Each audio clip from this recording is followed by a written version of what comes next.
In this world with great power, there must also come great responsibility. So Stanley writes in the last panel of Amazing Fantasy number 15, which gives us the introduction to Spider-Man.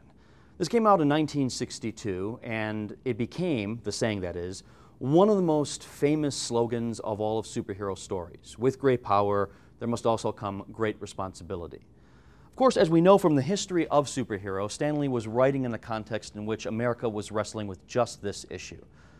Marvel Comics emerged after World War II in a time when America had become a superpower, and in particular, it had developed the power to blow up the world several times over with nuclear weapons. Amazing Spider-Man shows up on the scene with his amazing powers of climbing walls and spinning webs and doing spectacular things. But it was still nothing compared to the power of nuclear weapons. A few months after Amazing Spider-Man hits the stands, the Cuban Missile Crisis occurs in October of 1962 and makes particularly salient the importance for all of us to consider what kind of moral responsibility we have with great power. This idea has always been around comic books. Stanley didn't invent it, though, again, he did cement it. From the very beginning, Jerry Siegel and Joe Shuster gave us Superman, and Superman stood for justice, and in particular, he stood for social justice, the kind of justice that FDR was fighting for with his New Deal. Superman early on fights corrupt bankers, he fights domestic abusers. He's not just about doing what Batman does, which is avenging criminals' behavior in the middle of the night.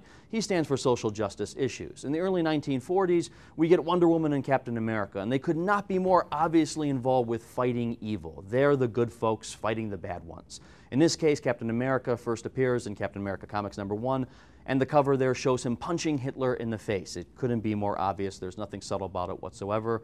Wonder Woman starts off in All-Star Comics number 8 and eventually gets her first cover in Sensation Comics number 1, and she stands for truth, of course, with her lasso. She stands for fighting injustice, beating back the forces of aggression.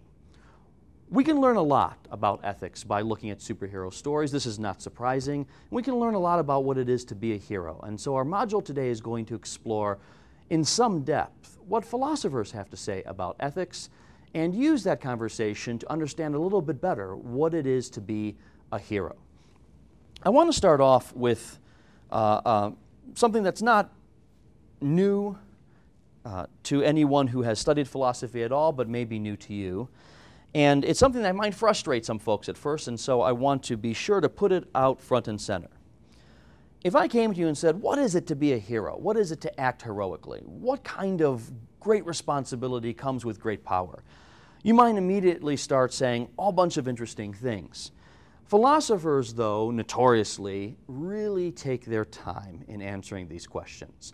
And so we're going to take our time today looking at some of the most famous ethical theories that have ever come on the scene and asking ourselves what they can help us do in answering the question of being a hero. You do need to cultivate a certain sense of patience, though, in order for this to work, because philosophers are very good at spending a lot of time in the trenches, making sure that we think clearly and carefully about what it is that we're trying to get at. And so in the best interest of doing good philosophy, we're going to be doing that today as well. We're going to be looking at ethical traditions, and one thing that may strike some of you as strange is when asking questions like, what ought to be done in this case, or what ought not be done, what's the right course of action or the wrong course of action, what's morally good, what's morally bad. We're going to be looking at those questions in the abstract. We're going to be looking at those questions focusing on particular superheroes. What we're not going to be doing is asking or trying to answer those questions from within a faith tradition. And for some people, that's going to seem strange. For many individuals across the world, there's no sense to be made about thinking about ethics in the absence of a particular faith tradition. Christian ethics, Hindu ethics, Buddhist ethics, Islamic ethics. This is how individuals have learned about what is right and what is wrong, and so for them, there's no way to have these conversations without getting into a kind of faith tradition. But what we will be looking at is a variety of different ethical views in the history of philosophy that have purposefully tried to abstract away from any particular faith tradition in answering hard questions about what ought to be done. And the interest here was not to antagonize religion. On the contrary, many of these individuals were quite pious themselves. Rather, the thought was that all people should be able to engage in ethical reflection and not have it depend on one's religious perspective. Specifically, a Christian and a Buddhist and a Hindu can get together and say, let's talk about what ought to be done, and let's try to come up with a way of answering that question that doesn't require us to share each other's faith traditions.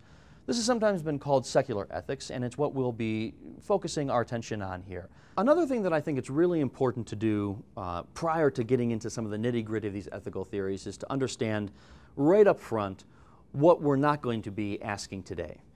We're going to be looking at what's called in philosophy normative ethics. This is the kind of systematic ethical reasoning that presumes, for the sake of argument, that there are moral truths. In other words, that there are honest, objective answers to the question like, what ought to be done in this case? What's the right course of action? What is the moral good? For a lot of individuals, this seems to be misplaced. Specifically, these are individuals who are either moral relativists or moral nihilists. These are individuals who think either that there are only relative moral truths, depending on one's culture, say, or that there are no moral truths whatsoever, that morality is, in some sense, a fantasy, a fiction. That's a really interesting perspective. We will be exploring that perspective. We will be exploring that perspective through engagement of comic book stories. But we're not going to be exploring that perspective today. In this module, we are going to take up, for the sake of argument, the idea that there are answers, objective answers to moral questions, and try to figure out what the best answers are. In this module, we're going to be exploring three main traditions of ethical reasoning. We're going to be looking at classical utilitarianism, Kantian deontology, and Aristotelian virtue theory. This is an introductory course to philosophy through superheroes, of course. And being an introduction, we only have a certain amount of space to discuss the richness that is ethics. I want to say up front a few things about what we're not going to cover so that we can focus on what we do cover.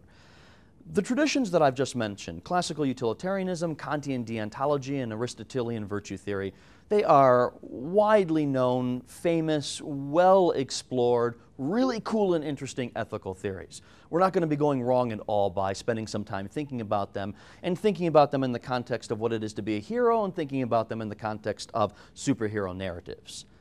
But they're not the only thing around. There are a tremendous amount of rich moral theories, some of them Western, some of them non-Western. They overlap at times.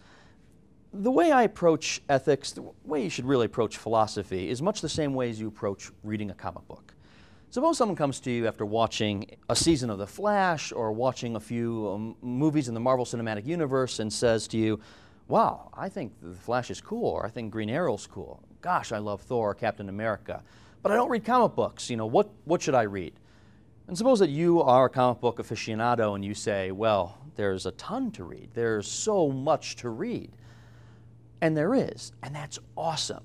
But you don't want to paralyze this person at first, right? You don't want to hand them every possible Captain America story or every possible Thor story, hundreds and hundreds and hundreds of these books, because you're going to turn them off. You're going to start with your favorite writer. You're going to start with your favorite artist. You're going to put them onto a specific story or set of stories, and then let them slowly explore all of the Earths and universes in which this character has had adventures.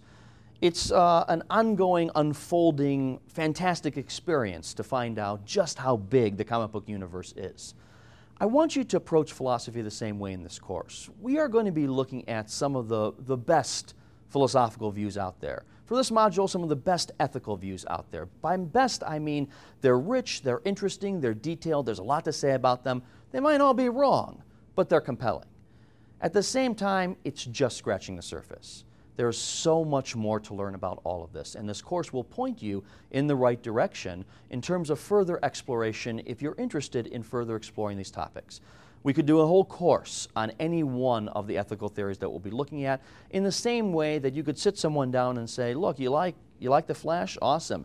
Let me tell you about The Flash, and it'll take you years to finish talking.